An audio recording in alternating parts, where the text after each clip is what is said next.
нашата работилница скоро има готови 27 експонати кои што чекат за производња.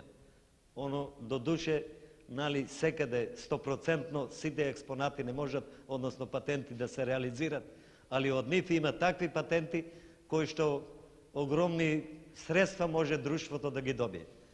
Денеска во светот се смета како интелектуална способност околу 400 патента на милион жители. Во тој спектакл би могли да кажеме дека ние Македонија, кој имаме негде цирка од 1.600.000 жители, би требале годишно да даваме преку 620 патента.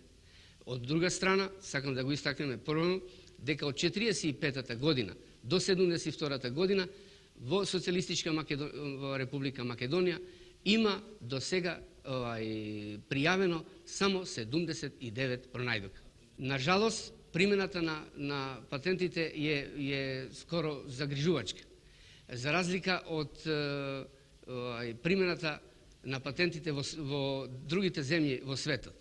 Така да денеска веќе постои паролата да богатството на една земја не се мери по бројот на пријавените патенти, туку по бројот на апликуваните пронајдоци во технолошките процеси. Предност моја брава има на сите брави други. Тип корни, италијанска брави, западнемачки брави, поефикасно е. Као производјач се јави титан од камник, не се согласиме со цената и пред нешто кога се мисли да се дел стварите надо се делов. И тоа стана сега. Чекам тажа производјач во Македонија која е. И желба е моја да е тука да се производи кај нас.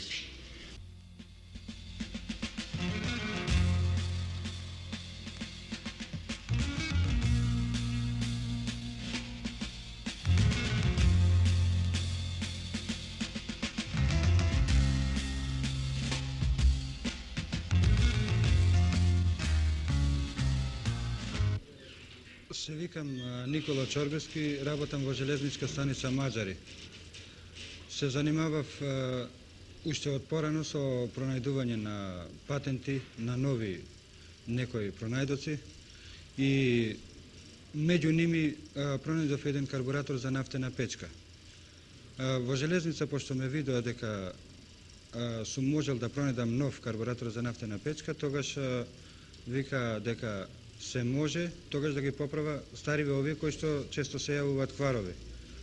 И поради тоа баш сега некако во работата ми е поодредено што да работам, баш поради патентите. Овој овде патентирана пронајдок е сигурносни уреđај за перални машини. Тој осигурува грејачот на машините за прање од прегорување поради небрежност на руководството, на жените, кои пуштат прво струја пред да пуштат вода или поради недостаток на вода. Тука за два во серија прекидачи кои прекинуваат грејањето или да не стане струја или да биде пуштена струјата пред да биде пуштена вода. Овој пронајдок, тој ми е и овој прототип продаден на Земјоделскиот институт во Скопје. Служи за сеење на полен, за украстување на и оплеменување на овоштија, зеленчук и така натаму. Освен во земјоделието, овој пронајдок има примена и во фармацеутската индустрија, при употреба на поленот за производство на медикаменти или конкретно за млеч. Меѓутоа, до денес, за жал, немаме нема индустрија која се појавила да го произведува овој пронајдок. Тој беше понуден на Алфа Врање. Тие рекоа да се најде некој производјач кој што ќе го произведува карбураторот. Ние понудивме до Титов завод. Титов завод многу со добра волја го прими тоа и Титов завод сакаше да го произведува и отидоа до Алфа Врање да склучат договор, меѓутоа Алфа Врање им рекоа едноставно. Пошто ќе пишува на карбураторот металски завод Тито и купувачите вика не ќе ни го купуваат и затоа не можеме да го откупиме, макар што сметаме да е подобар, го видеа тие прототипот. Вика ние се служиме со странска лиценца затоа што пишува да е француско, вика и затоа нас не го купуваат. Конкретно, например, филтерот за прочистување на димните гасови на нашите фабрики. Ние знаеме дека има и закон за загадување на околината и така натаки. И во е една фина направа која стое скоро година и пол, 2 години во нашата таква прототипна работилница. Тоа е една направа која што се става на самиот димњак на фабриката. Со една клапна димњакот се затвара и силом околности и натерува димните гасови да одат кроз оваа направа, така наречен патент за прочистување на прашините и димните гасови. Кога оде димот кроз онеа, бидејќи го натерала клапната, од двете страни има вода кроз овие цевки која оде, било тоа од некоја пумпа или од градскиот водовод, преку дизните, тука ствара у самата апаратура една водена пара како филтер еден. И димните гасови, бидејќи тука на едната страна има пак и електромотор со пропелери кои го вуче димниот гас и сака да го изфрле надвор. Тие пропелери вучеќи го натеруваат у гасната комора, каде што дизните ја ствара таа завеса, така наречена од пара, чим ке пројде 98% прорачун се прочистуваат димните гасови. Горе испаѓат од оджекот сега само чисто како од цигара гас. Никаква прашина нема.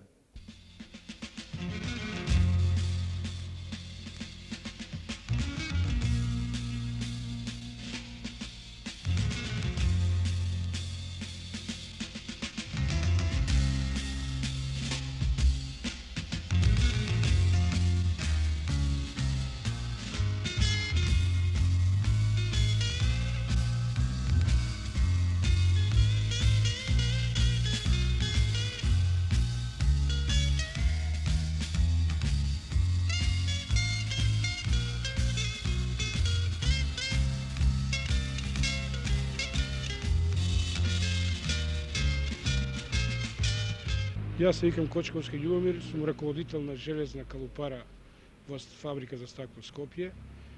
Имам пуно работи измислени, меѓутоа највише се одликува апаратот за копирање на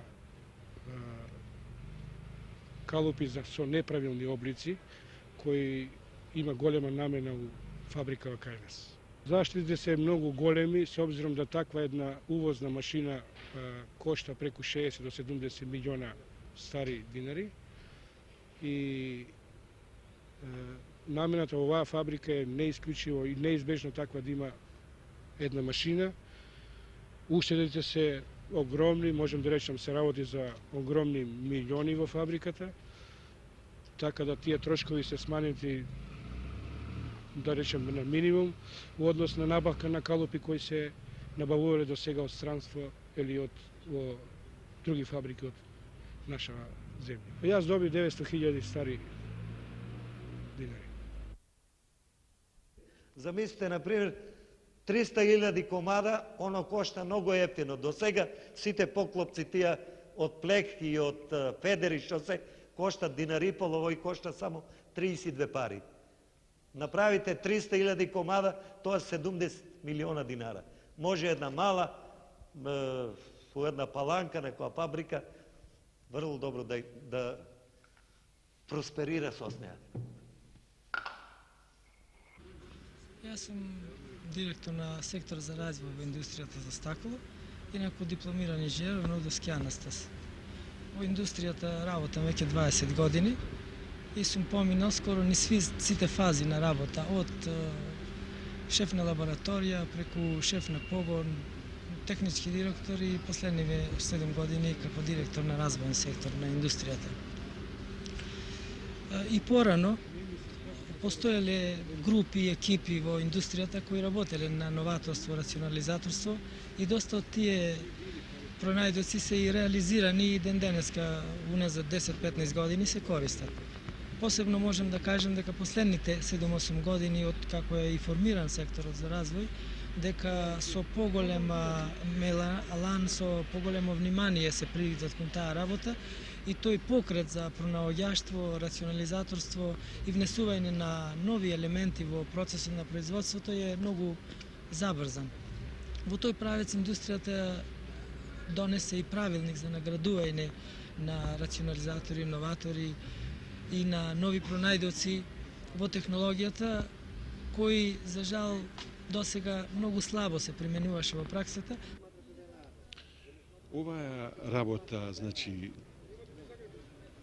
пронаоѓавачка, рационализаторска, некако многу лошо се гледа, не се стимулира.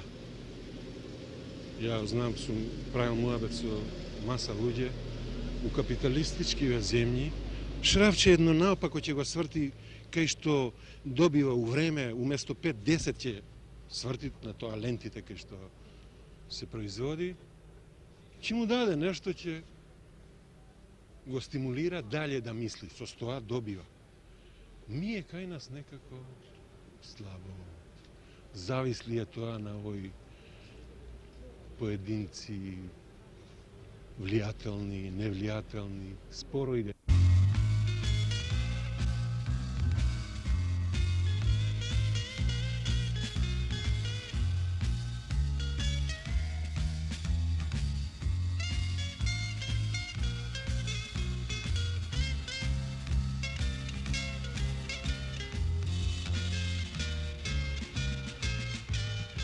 Завод ИТО очекува голема корист. Ние имаме искуство и порано дека многу наши работници со своите рационализации допринесува со унапредување на производњата, со намалување на шкарт, со намалување на квар на машини, со намалување на кршење на алат, со зголемување на продуктивност. Ми имаме такви рационализации што некој работник е успеал, рецимо имаме доста работници кои успееле можда за 150 па и 200% да ја намалат нормата, кои успееле да заменат високо квалификован работник да работи неквалификован работник на иста работа. Тоа са крупни уштедевини. Јас сум Куновски Здравко, кој работам во металскиот завод ИТО од 1.2.47 година. И тежната ми беше да допринесам што повише во моето работење и се стремив како порационално работите додат. Порано работев во погон Кошици, кај што имам таму мои 10 до 12 рационализации признати. Чак се више порано бев награден директно како прв рационализатор во Македонија од страна на Министерството тогашно. Сега сум префрлен во погон за пченици. И овдека ми е исто тежњата да допринесам што повише. Наравно, изработењето и некако ми паѓаат идеи кои што увек сум со идеите позитивно никој пат не сум кракирал. Ние у Југославија имаме доста лиценци, патенти, ја знам, али многу малку ситни рационализации кои са крупни, jer ситна рационализација од поголем број на директни производители, тоа е уште поголема уштеđевина. Jer не е малку, слушајте да ние за уроку 6 месеци створиме организација од преку 70 и неколку члена во нашата организација, кои веќе активно размислуваат, кои активно согледуваат потреба за допуна, за измена, за нешто ново. Тоа е многу важно. Овие машини су руски, имале така мани, што сум отклонил 2 фабрички мане, кои су биле од голем значај. Прва мана е било што машината која ќе дојде до најмал ход, машината ќе мораше да заглави и што ќе требаше да се вика луѓе од ремонт за да се машината ослободи. А тоа не кошташе многу скупо ценето, што значи мораше се утроши околу 4 до 5 сата.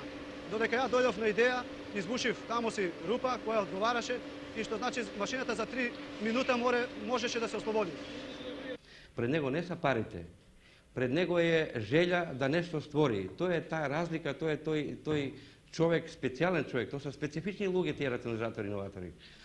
Тоа е прва она морална ситуација кај него. И ние идеме баш на тоа да не толку идеме со награди на парични средства, него со награди со преводни знамиња, со преводни пехари, да се публицира во штампа, да се разговара со него. Не сум барал заради тоа што сметам оти, тоа не ме радuje нешто да ме награди, него важно е да работа води и да допринесе нешто повише, како на заводот, така да тоа просто ме и храни за да допринесе во што повише. До сега од овие, мислим, работи што сум направил, тек, мислам, сум предложен да бидам уметалец похвален и да бидам, мислам, предложен за награда.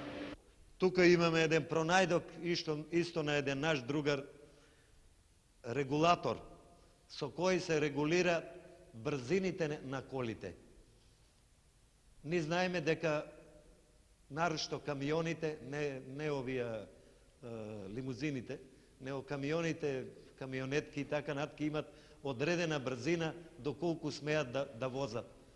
Ако на еден камион е наредено од страна на надлежните или пак неговата конструкција да оде 60 км, со постановувањето на овој регулатор, шоферот и да сака да оде побрзо, ете да кажеме пијан е или пак му се сакало да оде побрзо, стиска на гасот, кога ќе дојде до брзина 60 км, автоматски се исклучуваат светите и камионот оде само услед инерција. Кој ќе дојде на брзината намалена испод 60, автоматски преку оваа направа пак се спојуваат светиците и камионот пак почне да вуче. Гјуро Петров, волнен професор на Технолошкиот факултет во Скопје. До пред известно време работев во институтот во Охрид и во текот на работата беше дојден до известни сознанија во однос на забрзувањето и усовршувањето на полимеризациите на винилните соединенија, кои што се употребуваат како продукти за добивање на пластични маси и синтетски влакна. Таквите сознанија беа пријавени како пронајдоци, беа заштитени како патенти во 6 земји во Европа и во Југославија. Практичната корист е во тоа што со воведувањето на тие пронајдоци во технологијата на еден од погоните на Охрид, според официјалните преценки за тогашниот капацитет од 4.500 тони, добивката изнесува некаде околу 1.200 милиони годишно. Тоа се изразува преку заштита на помало потрошувачка на суровини, како и во забрзувањето на процесот. По решение на работничкиот совет добив 10,5 милиони награда, а околу 4,5 милиони добија моите соработници. До сега сум работел на повеќе проблеми. Еден од последните е, тоа е воведувањето во процесот на производството на амбалажно стакло на една руда од Македонија во Прилеп, сиенит. Тоа е една стена која веќе 3-4 години преминуваме кај нас после обсежни испитувања кои ги вршевме во индустријата и кои на некој начин прават голема уштеда на калцинираната сода и на други некои хемикали кои ги купуваме и кои се прилично скапи за сметка на една природна сировина која е во Македонија. Исто така, отпорано имам работено и веќе тој скоро 10 години е таа рецептура за стакло. Тоа е во процесот на бистрењето на стаклото, е една скапа сировина заменета со една друга наша ефтина, така да може во она време годишно се правеше негде уштеда меѓу 50 и 60 милиони динари стари. А сега, с обзиром да нашето производство за 10 пати е зголемено и дека цените на тие производи се далеку поголеми, денеска сигурно тие уштеди годишно представуваат меѓу 100 и 200 милиони динари. Како сте вие стимулирани за тоа? До сега јас никаков захтев пред индустријата не сум поставил, нити сум барал нешто. Некак сум сметал да е тоа нормално на еден инженер кој работи во индустрија да работи, да усавршува, да тому е животен пат во крајна линија. Меѓутоа можда би било нормално да општествено-политичка организација, работничкиот совет или некоја друга снага тука во индустријата да го тоа прашање покренало. Тука имаме пак една дупло пропусна славина, корисна на еден мал изум за лавабота. односно пералниците каде што се, за да не се запушуват, нити да можат покрупни така предмети како оловка и така нешто да паднат, што е врло укусно направена, а сигурна да никој пат лавабото нема да се запуше. Затоа што има дупли испусти, кај што и најситните делови, дури и косите од, ако се мие глава, унатре самата го заврзува и не му дава да отиде долу во лавабото. Во еден таков корисен, ако е мал пронајдок, ако би се направил, замислите, само 1 динар да кошта, да се направи од пластика, милиарди би се истрошило за него. За него оно е наградено во Брисел со бронзана медалја. У Брисел на меѓународната изложба. Уште во 6-то одделение, мојот наставник по општотехничко образование ме насочи да се занимавам со техничко творештво, но тогаш се уште ги правевме детекторските приемници, така да со текот на времето моите интересирања кон техничкото творештво се зголемија. Така што за време на гимназиското школување јас се посветив исцело на ова техничко творештво. Има 2 изума. Во 3-та година се такмиче со циклоиден копач, додека во 4-та година со автоматски менувач.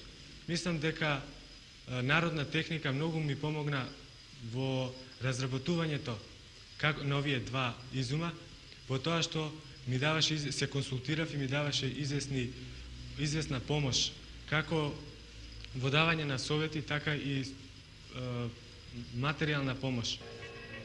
Мојот телекоманден уред се состои од 3 дела. За да го демонстрираме ова, ќе треба од предадникот да извршиме, да пуштиме импулс, кој тој импулс ќе го прими приемникот. Одека се гледа дека стрелката на инструментот се свртува, тоа значи дека во инструментот доаѓа струја која што е способна да изврши таа механичка работа, односно да покренува разни механички делови.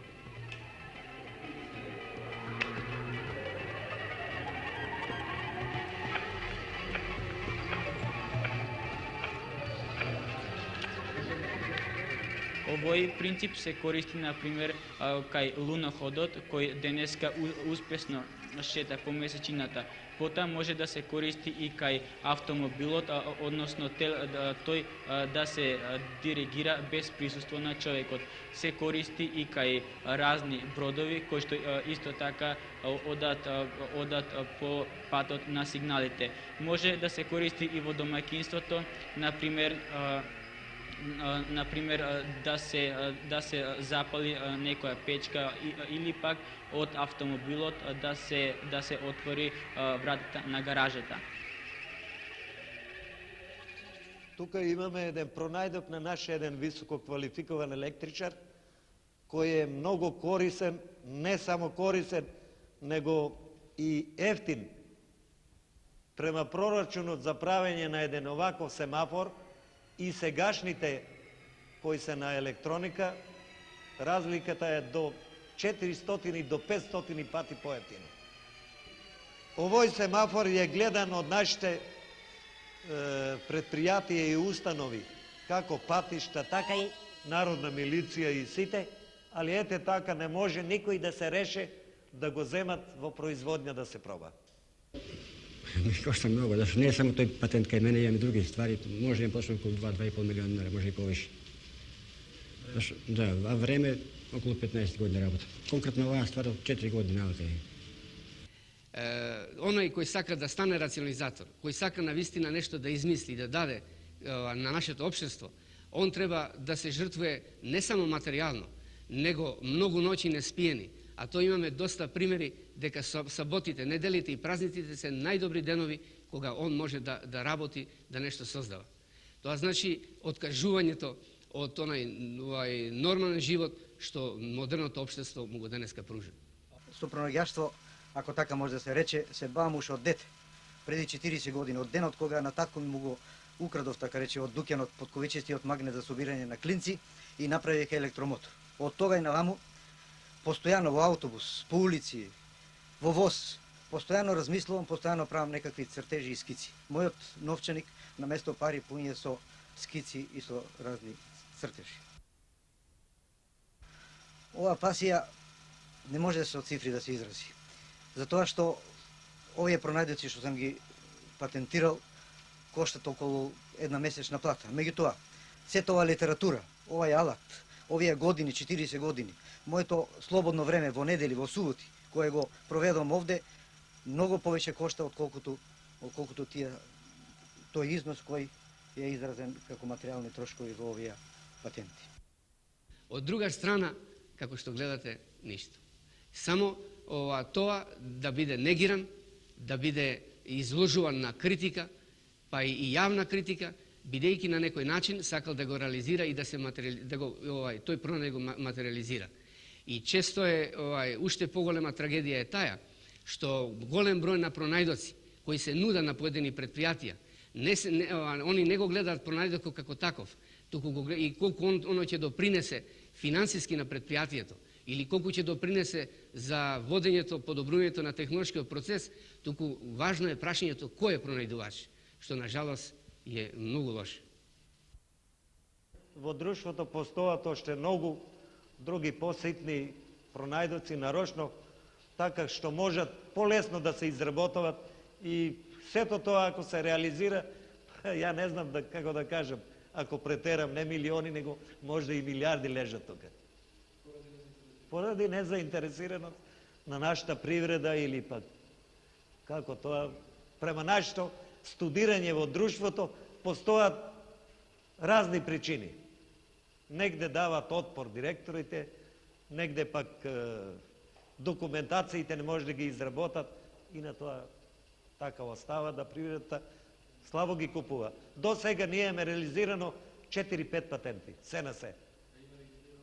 А имаме регистрирано околу 50 и кусор.